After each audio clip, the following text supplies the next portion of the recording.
د تبلیغ دی مخالف ولې دی هغه وجه دا زده که تبلیغ دا وایي هر څه چې کوي په دې کې به تمه ته د چا ساتې د الله څخه به ساتې د مخلوق څخه به تمه نه کوې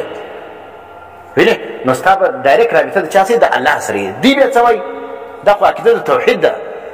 دوی دا وایي مړي چې کوم دي هغه رارسېږي هم زموږ مددونه هم کوي موږ له رارسېږي هم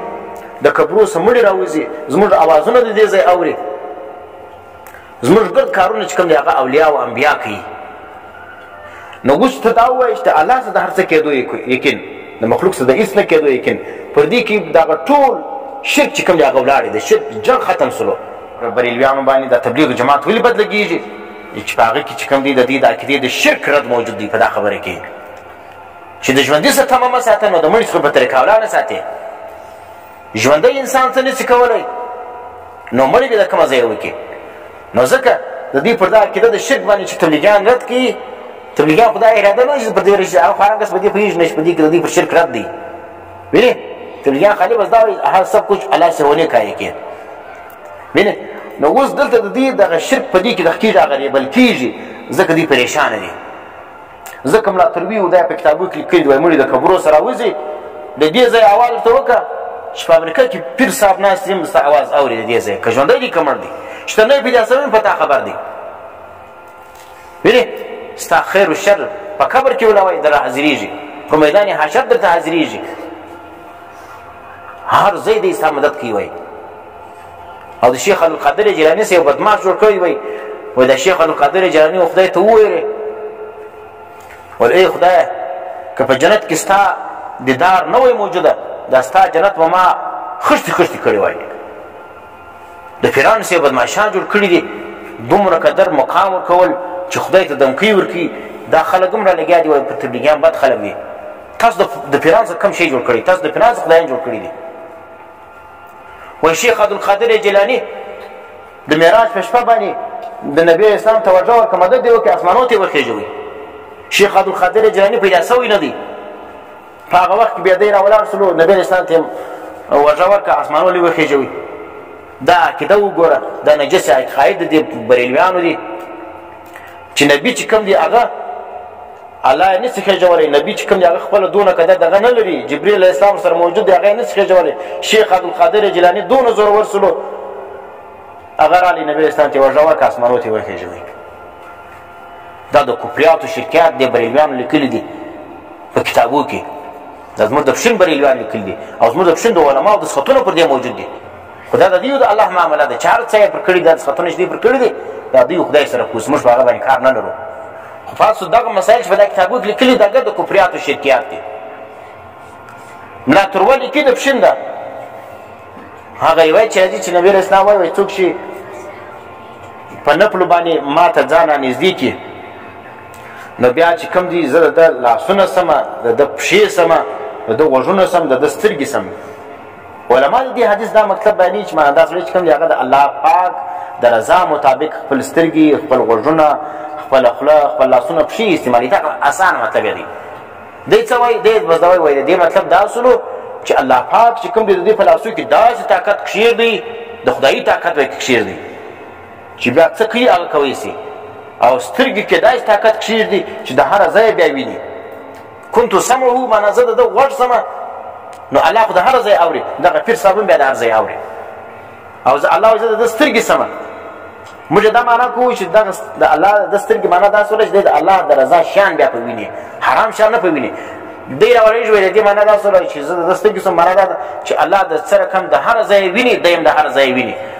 ځکه وایي پیر چې کوم دی ولي چې کوم دی نبي دا که په ژوند کې که په مرګ کې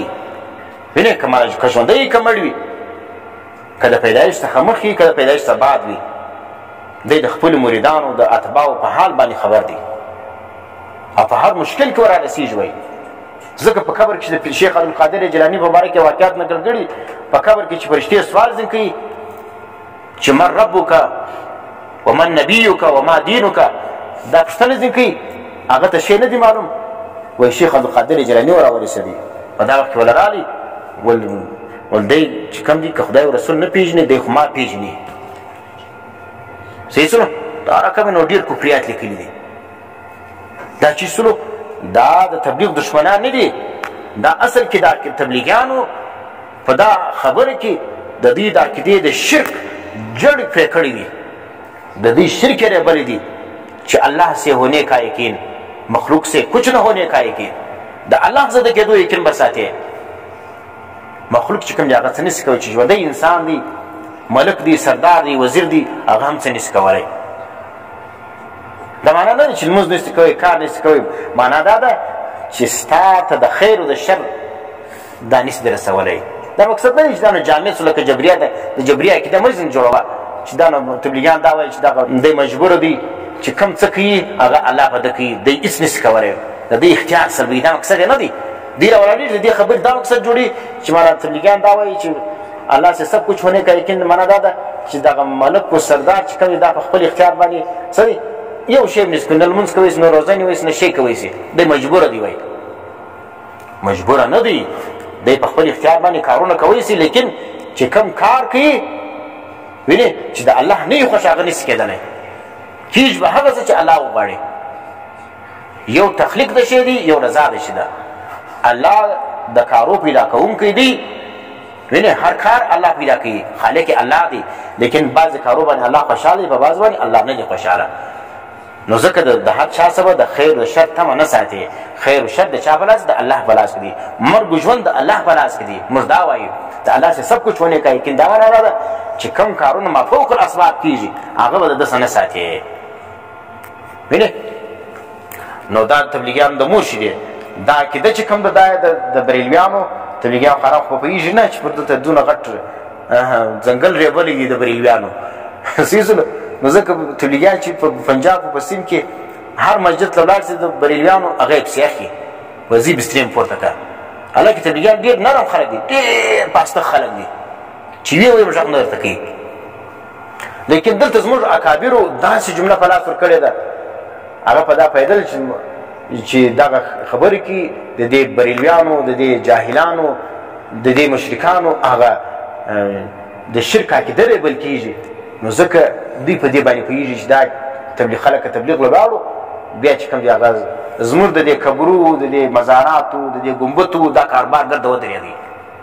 بیا به خلک خردې نه خوري بیا به خلک مزاراتو باندې طوافونه نه کوي بیا به خلک چې کوم دی پیران نه وځي دا جاهل پیران چې دې کښېنولي دا خریلي نو ځکه دوی راولاړ شو څه چمې وکړي د تبلیغ جماعت چې کوم دی هغه تر ټولو زیات مخالف دی اول مخالفت د بریلوي علامه دا ده چې تبلیغ جماعت به نه مني چې کوم چا تبلیغ نه مني په پوسه چې دا بریلوی دی دا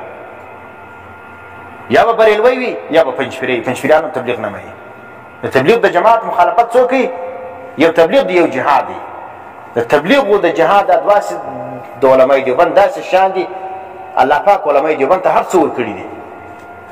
تبلیغ هم ورکړي درس تدریس هم ورکړي دي جهاد هم ورکړي دي وینې او سیاست هم ورکړي دا نور جماعتونه یو شی نه لري څوک خالي سیاست کوي څوک چې کوم هغه خالي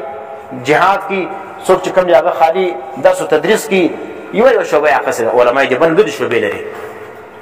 صحیح نو اوس څه دي په علمای دیوبند کې دا د اوو شعبو چې کوم دي دا داسې شعبې دي چې دا دواړه سړی مني په پوس چې هغه سم دیوبندي دي او که دا دوی شعبې سمې نه منل جهاد او تبلیغ نو خامخا په هغه کې څه کار شته اوس بعضې خلک څه دي هغه د جهاد منکره دي زه دیوبندي یم جهاد نه مني دا نیم کشته دیوبندی دي په دې کې به خامخا د بریلویت یا د سیفیت یا د پنجپیریت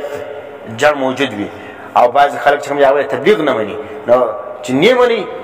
ځان نسبت دیوبند ته کوي په پوه په دې کې د سیفیت رګ موجود دی یا د بریلویت رګ موجود دی یا د پنجپیریت ته موجود دی یا د غیر مقلدیت ته موجود دی دا ګډ کسان چې کوم زموږ پر تبلیغیانو باندې پنجپیریانو هم کتاب لیکلی دي اهل حدیث هم لیکلی دي کیپټنیان هم لیکلی دي دا رقم د سیفیان هم لیکلی دي نو معلومه خبره سوله چې دغه دوې شعبې د جهاد ده او یو د تبلیغ ده دا دواړې کې په یوه ځای باندې منلې وینې په دنیا کې هر ځای د جهاد قایلولو دا سم دیوبندي ده او د تبلیغ قایلولو صحیح د تبلیغ دفاع یې کوله نو بیا چې کوم دا سم دیوبندي دي او که چیرې دغه شیان نه منل په پوه شي چې دا نیم کشته دیوبندی دي دا اسماعیل د دیوبند په نامه باندې خپل پنجپیریت خپل سیفیت خپل بریلویت خپل مودودیت خپل کپټنیت